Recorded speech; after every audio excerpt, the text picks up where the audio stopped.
Assalamualaikum warahmatullahi wabarakatuh. Sahabat-sahabat dimanapun Anda berada, jumpa lagi dengan saya Adrian Syah Aswaja. Kali ini saya kembali akan menjelaskan tentang amalan untuk melancarkan rezeki kita. Kali ini saya akan membahas tentang amalan agar kekayaan kita itu bisa cepat meningkat. Dan ini sudah pernah saya amalkan di tahun 2013, di mana saat itu bisa dibilang ekonomi keluarga kami ya biasa-biasa saja. Saya tidak bilang sulit dan tidak bisa dibilang juga kaya.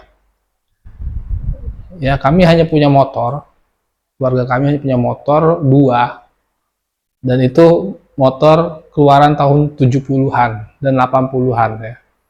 Mungkin tahu ya, Honda 70 dan Honda Astrea. Sebut mereknya biar mungkin sahabat-sahabat punya gambaran. Dan juga rumah yang baru selesai dicicil ya, setelah 20 tahun, rumah orang tua. Dan kami tidak punya yang namanya AC, tidak punya yang namanya kulkas. Mungkin kita baru punya kulkas itu ya baru ya, ketika saya itu sudah masuk kuliah. Jadi sejak kecil itu ya kalau ingin minum es ya harus beli batu es di warung. Ya, kemudian juga kipas angin kadang-kadang kita gerah harus rebutan ya karena saking tidak adanya kipas angin. Dan TV dulu juga tidak pakai remote, masih pakai pencet ya. Bahkan pakai sapu kadang-kadang saking malesnya kita untuk mengambil ya. Kadang harus duduk dekat dengan layar ya, biar bisa cepat ganti-ganti. Sesekali juga pakai kaki, ya karena jaraknya jauh. Nah itu salah satu gambaran dari ekonomi keluarga kami.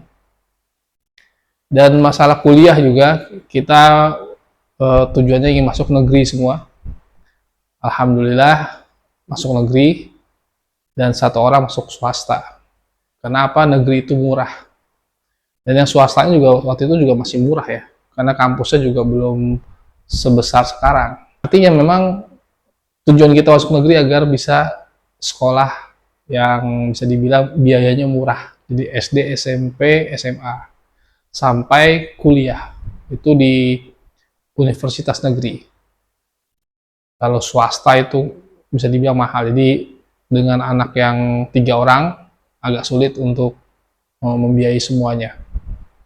Tapi saya tidak mau bicarakan tentang kesusahan karena walaupun waktu itu dibilang seperti itu ya, tapi kita bahagia-bahagia saja karena yang penting kan keluarga itu rukun.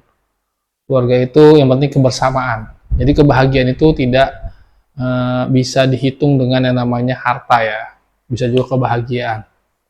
Ya mungkin kita bisa lebih senang ketika kita punya kerukunan, keharmonisan, tapi juga punya harta benda atau uang yang banyak. Mungkin kita bisa lebih mudah. Nah, kemudian saya melihat kenapa ya orang yang sudah kerja bertahun-tahun itu susah sekali untuk menjadi kaya gitu. Ada orang yang saya lihat biasa-biasa saja tapi kaya gitu. Nah, keluarga kami memang termasuk yang menghindari ya uang-uang haram. Jadi kedua orang tua saya ini kan PNS. Dulu sangat berpotensi ya namanya di kementerian itu untuk bermain hal-hal yang tanda kutip korupsi ya, sehingga bisa memperkaya diri. Tapi orang tua kami ini menghindari itu sehingga terlalu jujur sehingga tidak kaya-kaya gitu. Susah untuk menjadi kaya ya. Karena menghindari hal-hal yang bertentangan dengan ajaran moral dan agama. Ya, hanya mengandalkan gaji bulanan, tunjangan, hanya itu saja gitu.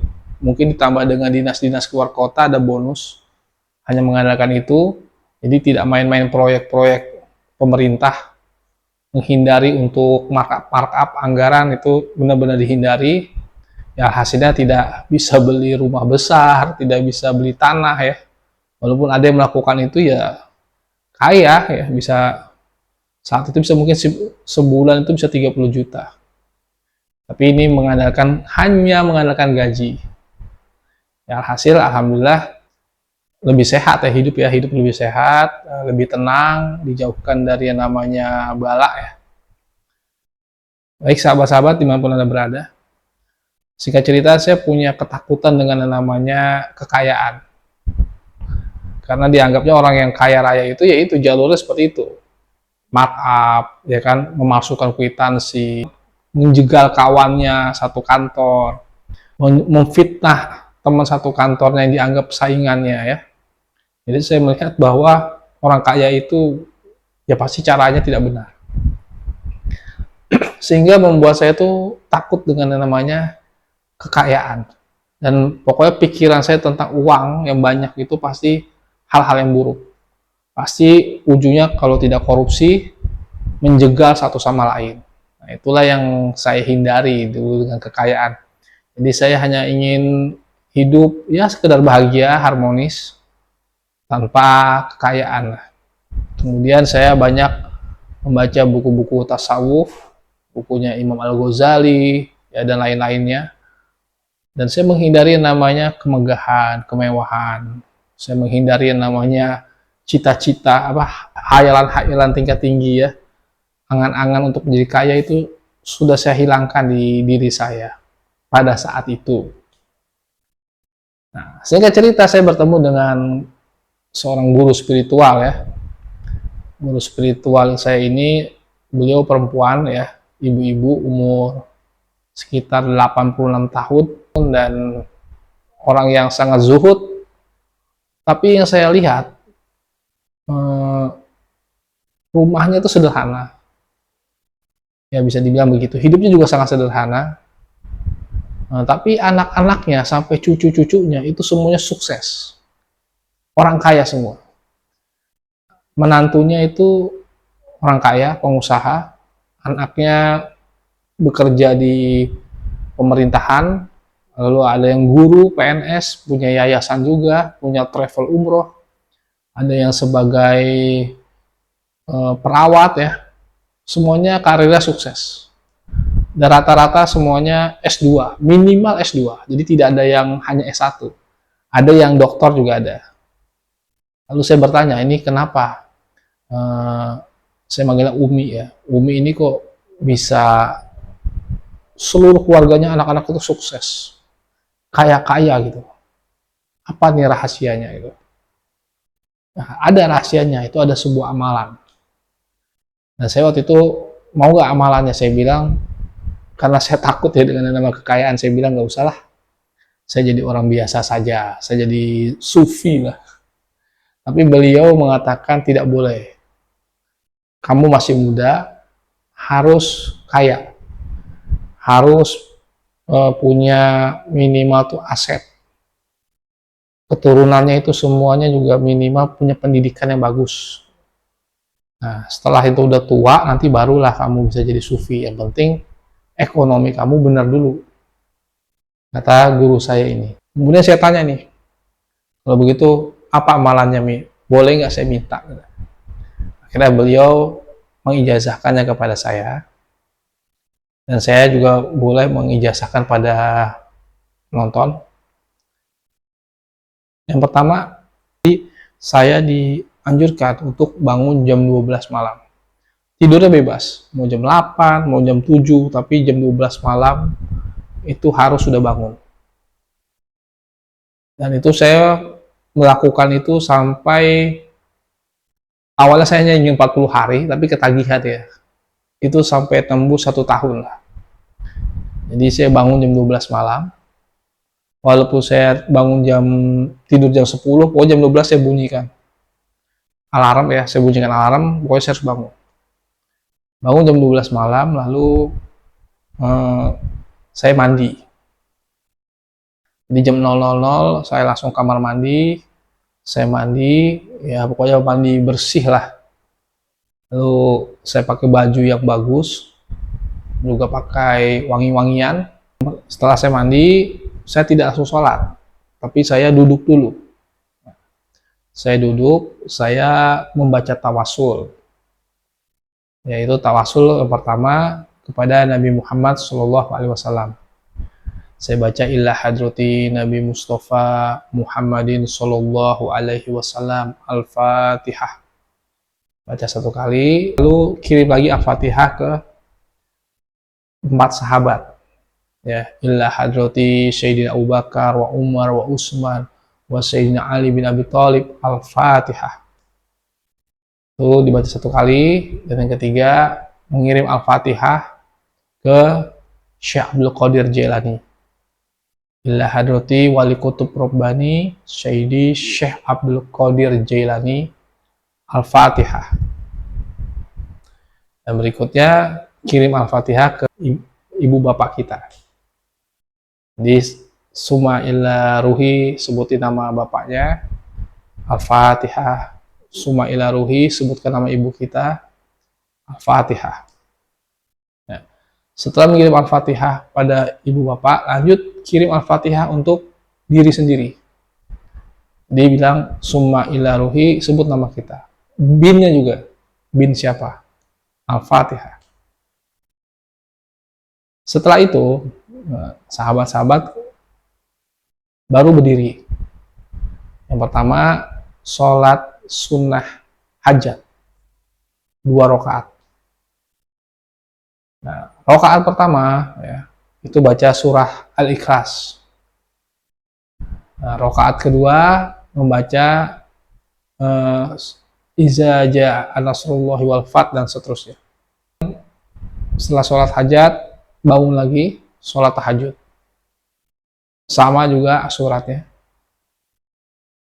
Selesai sholat tahajud, bangun lagi sholat sunnah taubat 2 rakaat. Setelah menjalankan itu semua, lanjut untuk duduk. Ada namanya muraqabah, jadi hanya diam sambil memasrahkan diri tentang hajat-hajat kita, ya, sambil menenangkan hati sampai benar-benar Anda hening. Jadi tidak ada baca-bacaan selama beberapa menit saja. Nah, setelah itu baru sahabat-sahabat membaca istighfar 1000 kali. Setelah membaca istighfar 1000 kali, baca tahlil, ya, la ilaha illallah 1000 kali. Setelah itu baca sholawat adrikni 1001 kali. Jadi bukan 1000, tapi 1001. Nah, sholawatnya bagaimana? As-salatu wassalamu alaika ya sayyidi ya Rasulullah khud biyadi qalat hilati adrikni. Itu dibaca 1001 kali. Sekali duduk, ya, tidak boleh dicicil. Jadi tidak boleh cicil 100 dulu, 100 nggak boleh. Nah, itu biasanya bisa sampai 1 jam, ya. Mengamalkan ini saya itu bisa 1 jam atau 1,5 jam, ya. Nah, setelah mengamalkan mungkin selesai 1:30. Nah, boleh sahabat-sahabat tidur lagi. Nanti bangun subuh.